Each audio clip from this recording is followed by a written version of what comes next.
And here they come.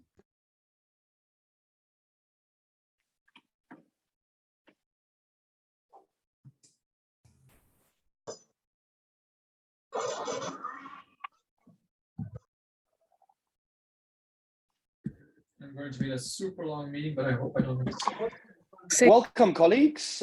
Wonderful to have you all back with us here at the UNGP Foresight for Systems Transformation session. We are going to get started here in just a minute. We have some colleagues joining us who are just making their way from the waiting room, so we'll give them another few seconds. Thank you for being with us. Great to see some familiar faces. We're also joined by some additional team members today. And so maybe while we wait, I'm going to quickly take a moment to introduce Darja. Darja is with us. Darja, if you want to give us a wave. She's going to be assisting us from a facilitation point of view, as well as Iman. Iman is part of the SWAF team as well, often works with us on our training programs as facilitator. And so between myself and Johan and Darja and Iman, you may see us popping into your group work today to support you. Also, welcome to Claudia and the UNGP team, of course, as well as Delphine and the ITC ILO team. So, colleagues, we are in our first session here for the week, really a theory session, Module 1C. We're going to be focusing on a specific part of our Foresight foundations here today, really an opportunity to learn from one of our leading practitioners, one of our experts. And this session here is really going to set the platform for the next few weeks of work that we will be doing together. And so let's locate ourselves for a moment where we are in the overall process. You will have seen the slide a few times by now, but essentially what you're looking at is the overall learning journey. As you can see there in the little red arrow, we're in part C of Module 1, how to do a successful scoping of a Foresight experiment. So if you're already thinking about how to use Foresight in your everyday practice, today is going to give you, again, a set of tools that you can apply quite practically to that. To remind you on the right-hand side, those little icons refer to the SWAF four-stage process, the 5 operating principles. We're now going to be digging a little bit deeper into that first step on the 4-stage process, which is called scoping.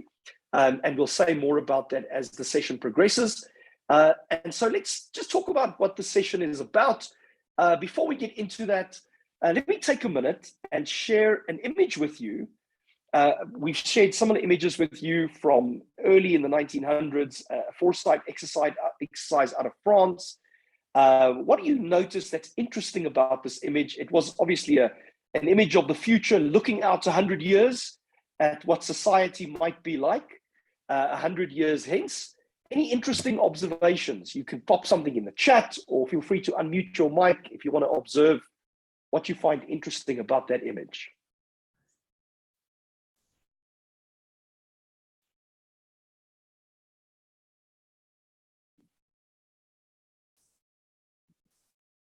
Who would like to venture an observation? Someone says, Gabriella says no cars. Gabriella, absolutely right.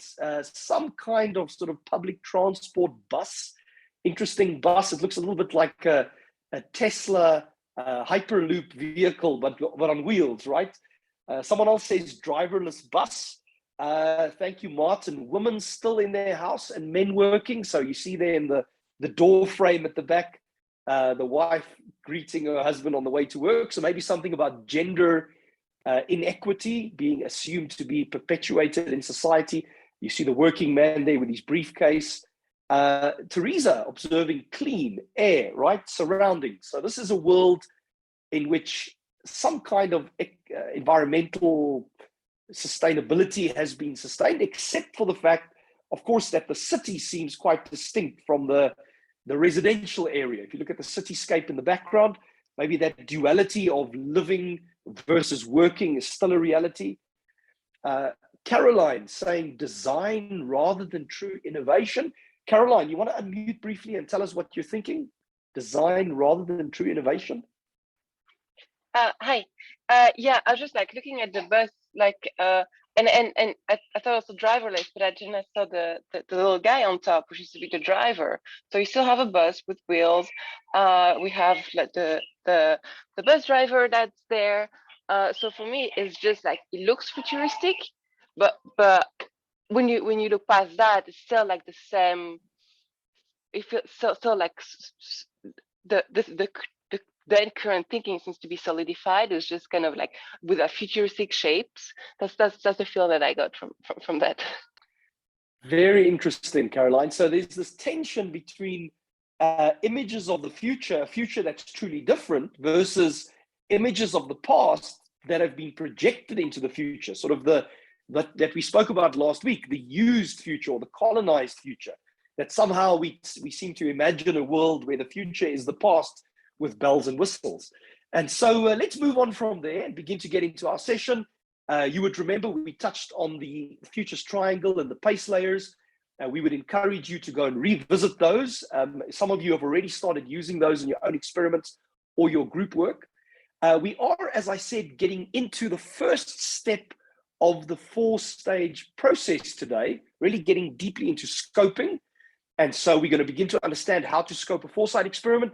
And we are at the start of what we've described previously as the divergent phase of the process getting increasingly more complex and informative. And we're quite a long way off from the convergent phase, where we start to close out the project and really get to the nuts and bolts of what are its implications. And so I see that my slides are taking a minute to update online. Might be that the network's a little bit slow. So in a moment here, you're going to see a slide referring to the divergent and the convergent phase, which we have spoken about previously. And then there we are, I think it's come up. And so you can see there, we're right at the start of the divergent phase, where we're increasingly thinking about more and more information, more data, more complexity. And the scoping phase is really the start of that. And then importantly, number of learning points that are central to our session today. At SWAF, we designed Foresight for purpose, complexity, and participation. So we're committed to Foresight that is not just about information generated in some back room, but really purposeful Foresight that takes care of the complexity involved, and doing so with participants, diverse voices in the room, but also that Foresight differs from forecasting and more linear processes. We spoke about that in module 1A and B, and that conversations about the future can be deeply political and personal. And so there's an element to which Foresight is inherently subversive. It's done in order to bring about change. And so that's quite important, that effective Foresight practice can be used to lever impact in strategic planning and organizational change or systems change. And then, of course, change takes time. That this is not something that is done quickly or easily. It's really challenging, and that change of that magnitude that you refer to does take time. Just to recap here, what we covered in this foundational module, we're really focusing on how to think like a futurist, how to understand and scope a Foresight project. That number one there is quite central to what we're going to cover today. How to design a project for the context in which we are delivering that project. How to be aware that Foresight can be used to create impact and change, and how to do that. And then lastly, really understanding the stakeholder terrain in which that Foresight is going to be delivered. And these are so crucial to the success of a Foresight experiment or a Foresight project. Now, I want to introduce to you in a moment our faculty for today, the Executive Director and founder of the School of International Futures, Kat Tully. But before I do, let me just touch very briefly on two quotes that sort of lay the foundation for what scoping is all about. The first one is by the Foresight guru, Jim Data out of Hawaii, who says, organizations focus on issues created in the past, and you are helping them to move beyond this to understand a new reality. So there's this tension between the past and the future. And then Eshanti saying, avoid the trap of interesting but not useful. So it's so easy to do interesting Foresight, but that doesn't go anywhere. And then people say, well, what's the point? And so to get us into that journey of how to do this well, let me introduce Kat Tully. Kat and I go back quite a number of years, have worked on multiple projects all around the world together. I'm always inspired by Kat's energy and her curiosity, but I guess more than anything else, her desire to use Foresight to make a difference in the real world. And so Kat, thank you for being with us. We look forward to the session. Over to you.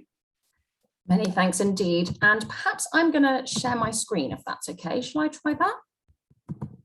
Let me see whether that works.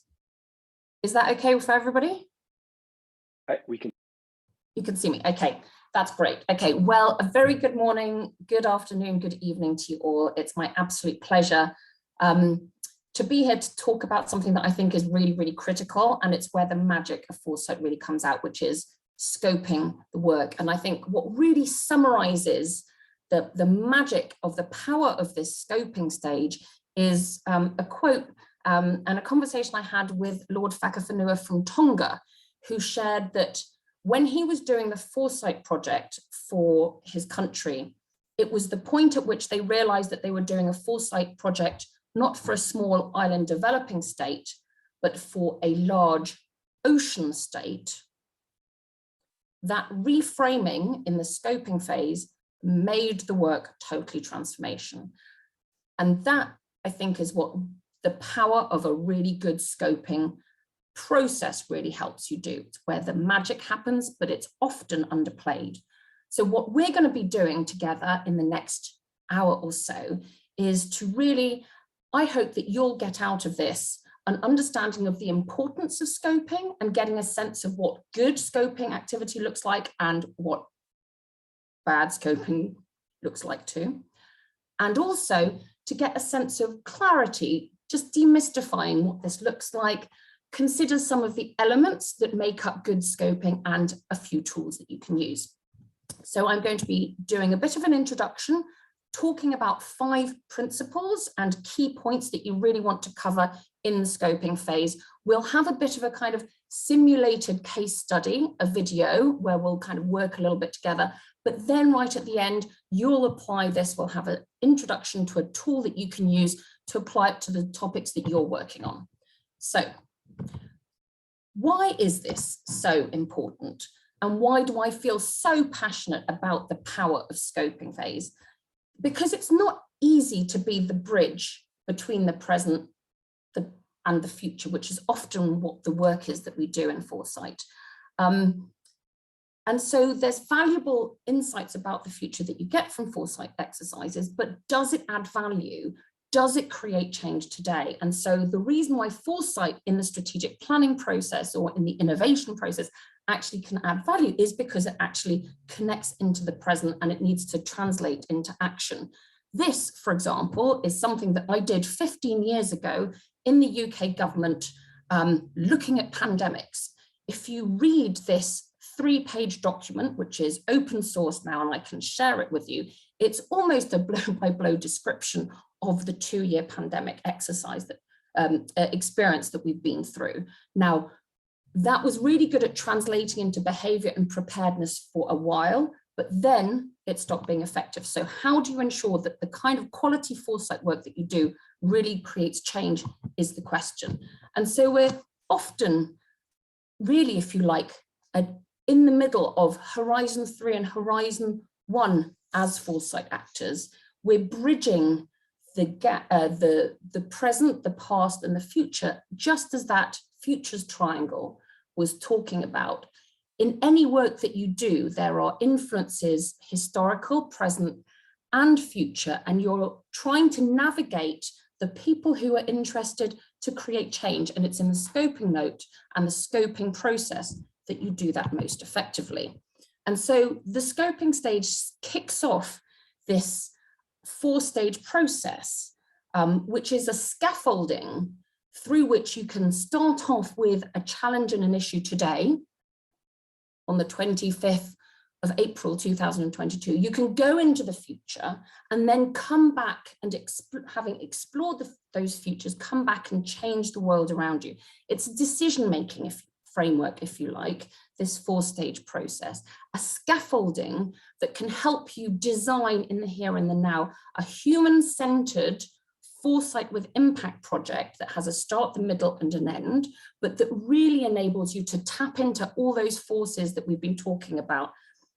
And so this 4-stage process has come from a lot of research and a lot of good practice, looking at what really creates change. When you look at different governments and businesses and teams that do foresight really effectively, what do they seem to do together? And let's distill those insights. And effectively, you want to pretty much spend a quarter of your resources, including time, at each of those stages. And what tends to happen is that people tend to spend loads of time on ordering, looking at the future, a little bit of time on 5% of their time on implications, and very little either on scoping or integrating, but yet that is where the real magic happens. So just to recap, we are doing these exercises to create impact, often in unexpected ways that you don't know at the beginning of the project, and they take time and resources and political capital. And the full project design, you think through the 4 steps at this first stage. It's a bit like that in Einstein quote, you know, if I had an hour, I'd spend 55 minutes to really understand what the question and impact is. So that's what you're really trying to do. And I'm sure that you have, many of you have got project initiation documents of your own that you can integrate and enhance with what we're about to explore together. And really, it's important, but quite difficult to do. It is an art and a science. And so let's see how to go about doing that. Because what you're effectively doing is identifying in this first stage who goes on this journey with you and how you plan for it to create transformational change. And you are often, in the work that you do as members of the UN system, creating networks for transformational impact. We are often working on issues around human rights, about women's rights, about issues to do with food security, and often we're thinking about how do we weave coalitions for change so you can bring some of the early adopters together with the incumbents and some of the really long-thinking experts and inspirers, and weave them together to create systems transformation, and building that common purpose across that network in the first stage is really important. And what we will be doing at some point, I think in the next few weeks, is introducing you to how network weaving, the domain and practice of network weaving, fits in very nicely with Foresight indeed. So we are starting on this journey together. We are learning how to scope in order to make sure that you set an appropriate question and design for the project that you're trying to do. All of you have got these 7 different projects, you've got your own personal ones. So I would encourage you, as you're listening to what I say, thinking about how might this apply to my collective project, and yet how might I also apply this in my work. So why do we do it?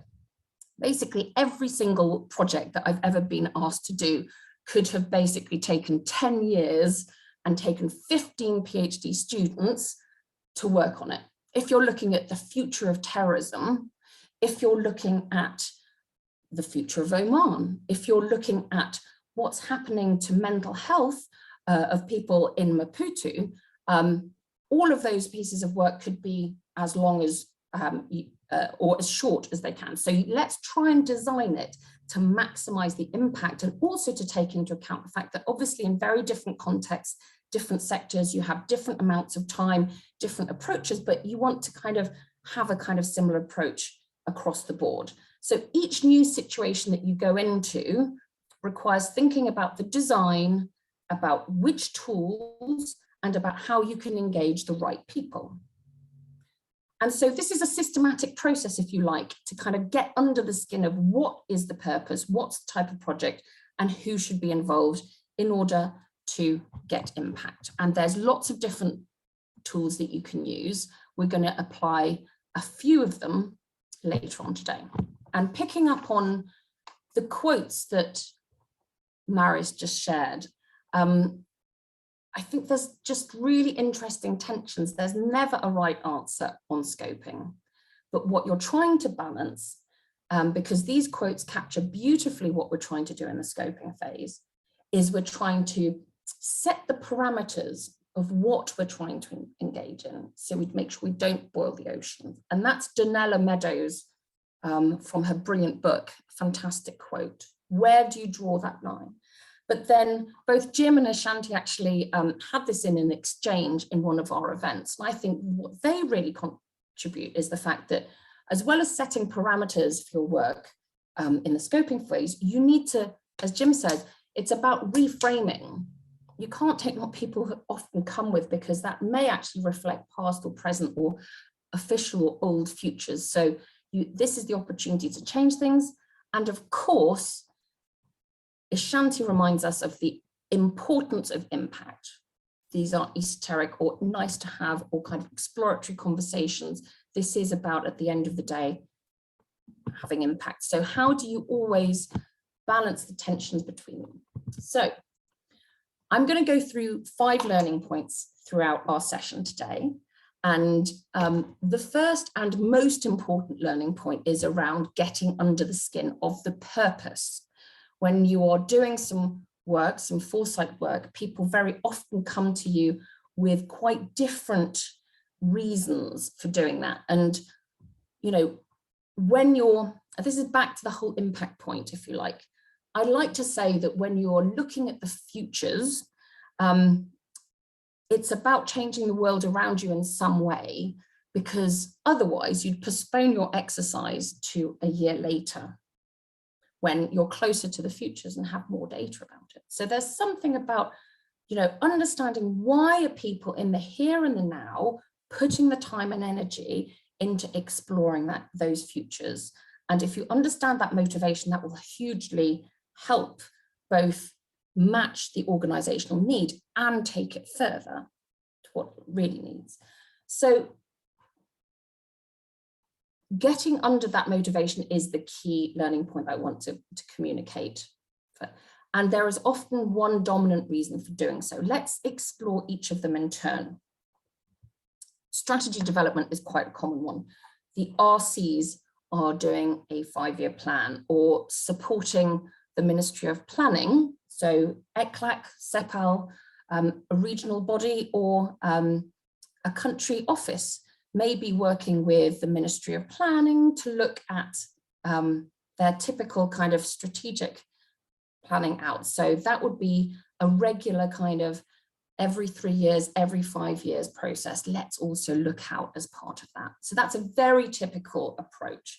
And the reason why I'm going into this is because the language and the people involved and the questions that they have are often quite different. You often have the Oman 2040 work that we did, very typical kind of plans. They all fall under strategy development. I know that we've got someone from the Ministry of Planning in Colombia in the room as well. Some really interesting work being taken by different ministries to kind of incorporate foresight as part of their strategy development. There's also risk management. That could be, for example, if you're looking at the future of conflict. Increasingly, some international organizations and think tanks are looking at the future of conflict spaces. So the Great Lakes or Central Asia as conflict systems, and want to see how they change over time to manage some of the risks. Or, for example, with pandemics, the WHO was very interested in kind of going, okay, let's get ahead and think through what some of the mental health implications, domestic violence implications, or issues around refugee camps and health may be as a result of the pandemic. So very much looking from the risk management perspective. Sometimes organizations come together and want to explore the future of their sector. So an example of that is a work we did with a leading energy distribution company in Nigeria, who was really exploring what does the future of a green energy market environment look like out to 2035, and doing it with their competitors and their collaborators, doing it with people in the logistics chain with them, with their communities and users and clients, but also bringing on the international organizations like the World Bank and investors, as well as the government. Another example of that is, some work we did working with some higher education institutions in Malaysia, exploring, if we look at the future of higher education to 2035, what does that look like? Because effectively you will have a cohort of Generation Alpha students. What are their expectations in terms of education, how they want to learn? You will have a growth in internationalization of the international higher education market. And you will have very different needs in the country for skills. So how do you do that, etc. On leadership, it may be that there's a single leader that has come into the organization. Paul Polman's a good example, and wants to kind of really change it around. Or perhaps one organization like Bertelsmann in Mozambique worked with the other international organizations in Mozambique after Cyclone Idai, going, let's not rebuild what was there before, let's bring together young Mozambicans and think about what does their positive 2030 look like, and let's rebuild towards that instead. So just giving you a sense of there are different ways that people get into this, and they are not exclusive, and very often you start off from a risk management perspective, but then you go to a sector or leadership perspective and participatory approach. So we will be posting this, I think, and sharing this with you, but this is a really helpful way of understanding some of the questions that people have when they come to you, and an indication of, aha, okay, this is about innovation. This is probably because there's a new disruptive technology that's just come in. For example, I'm working on food security, and I've just seen that there's some really new, interesting GM synthetic biology developments. Let me see about how that might affect us and the people that we work with and our goals. It may be organizational purpose. This has disrupted the field that I'm operating in. The humanitarian space is different. How do we, as the new humanitarian that's actually providing communications and evidence to the space, what does it mean for us in providing journalism and news and communications in the future? So very different questions, but ask those questions on the right-hand side and then challenge and build on them. So, as I said, it's not easy, but whether you're talking about a scoping process that identifies whether you're looking at, for example, the future of a small island developing state or a large ocean one, or as one of our colleagues on this call has done, working on, are you looking at actually the future of cars or the future of mobility? The language and what you're doing is really important. So let's bring this a little bit to life. It is an art and a science to do the scoping process. Let's do a live simulated exercise to see what this might be like. So this is an anonymized example of something that we did, and it's about basically strengthening democracy in a conflict affected region. And so what we're going to do is we're going to watch a video. I was asked to do this piece of work, and I basically got it wrong in my first scoping interview with the client. So I managed to get into my time machine, which is a very useful part of the Foresighters toolkit. And I went back and I did that video again. I did that interview again, and you're going to watch both of these together now. So pay attention, and over to you, Marius, to play the video.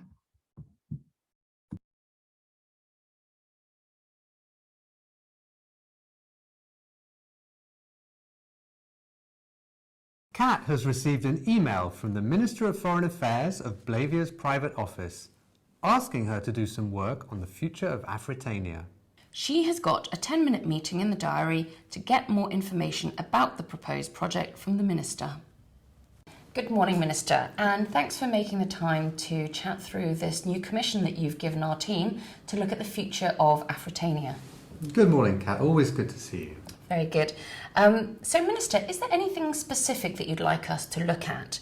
What are the political, economic, social and legal issues that you think are going to shape the future of Afritania? Politics, of course. We've got an election coming up, and it's unclear how that's going to play out.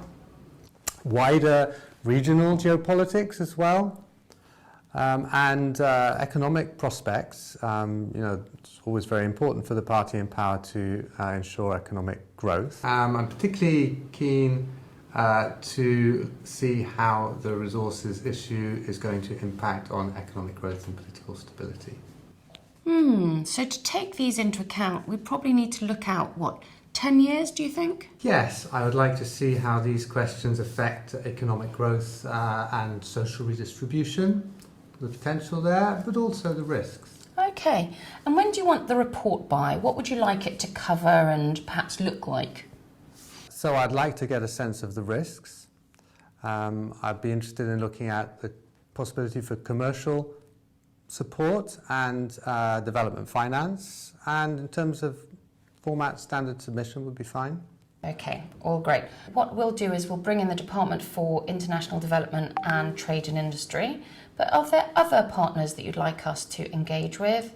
Perhaps even some of our private sector companies that are based in Afritania? That could be interesting.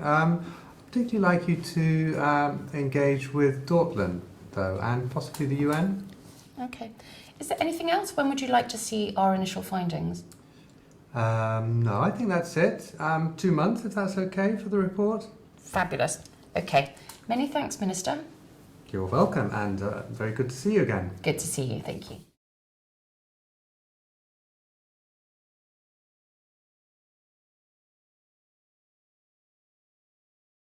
Good morning, Minister, and thanks for making the time to chat through this new commission that you've given our team to look at the future of Afritania. Good morning, Kat. Always good to see you. So, Minister, why Afritania? Why is it important to look at this issue now? What's actually changed? That's interesting. You should ask. I've actually just been having a conversation with the Foreign Secretary of Dortmund, and we're looking into the idea that we could both contribute to a shift in policy in the region. Okay, so tell me more then, Minister. What's changing there that you fear or hope might happen, and what's a desirable outcome for you for Afritania? Well, there's a possibility that the political elites of Afritania and Coastal Republic might set aside their differences in order to exploit the commercial benefits from a peace dividend. Okay, tell me a little bit more. There are drivers of the situation at the moment, in addition to the environmental one, are the fact that the cost of this disagreement is escalating for them. And on the other side of the equation, the dividend from an agreement on the resources issue would be significant. Okay, so this seems like a good thing. So what's the downside that you're worried about in that scenario? Well, we're worried there may be an elite stitch-up and the benefits not redistributed. So we need to think how we can work with Afritania and Dortmund with Coastal Republic to ensure that negotiations take place within a UN framework. Okay, and in your view, what are the main opportunities for interventions in the upcoming years? Well, we're going to review the sanctions regime in a year. In a 4-year time frame, the UN mission is going to be reviewed.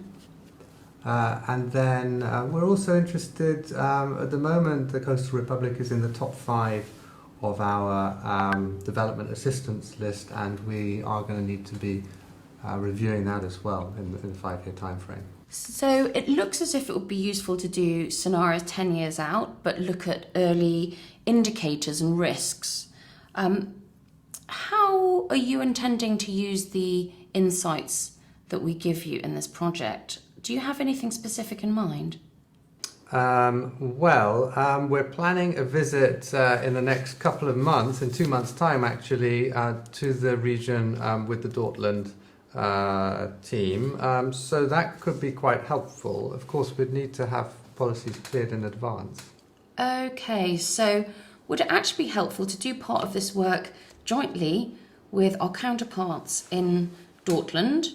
We could develop some quick and dirty scenarios and then work out policy responses and implications for how to kind of head off the possibility of a non-UN based solution. Well, that sounds very interesting. Okay. We'll be wanting to bring other departments as well, other departments across government.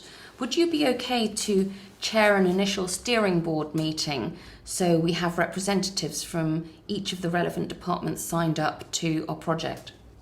I don't see why not. Excellent. I'm also hearing that the regional and UN angle is important, so we'll bring in the representatives for consultation. We also did some separate analysis before this meeting after getting your request, and it seems like the gender perspective might be quite interesting because Afritania have really moved and progressed forward on that regard over the past 5 years. So with your agreement, we'd like to put a bit of an emphasis on that as well. That sounds interesting. Many thanks. So, final question perhaps for you, Minister. What would you like your legacy around this policy area to be?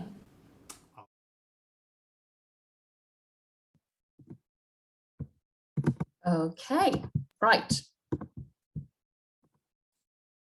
Let's work together. I hope you enjoyed that little terrible scene role play. It's a little embarrassing to watch again, but I hope it kind of brings to life some things for you, and it is intended as just a bit of fun to kind of spark off a conversation. So what we're going to ask you to do together now is spend 1 minute writing down your reflections individually, will be in plenary, on given what you've just watched and your experience, of course, what makes for good or bad scoping. 1 minute, and then we'll put you into random pairs and just discuss your thoughts for 5 minutes. And we'll spend a few minutes when you come back to take your feedback in the chat and also any contributions that you want to make verbally. So pick up your pen and paper, and I'll put my timer on for a minute for us to write down. Please write down your thoughts individually, and then Ruth will press the button and you will go into paired discussion. Given what you've just watched and your experience, what makes for good or bad scoping?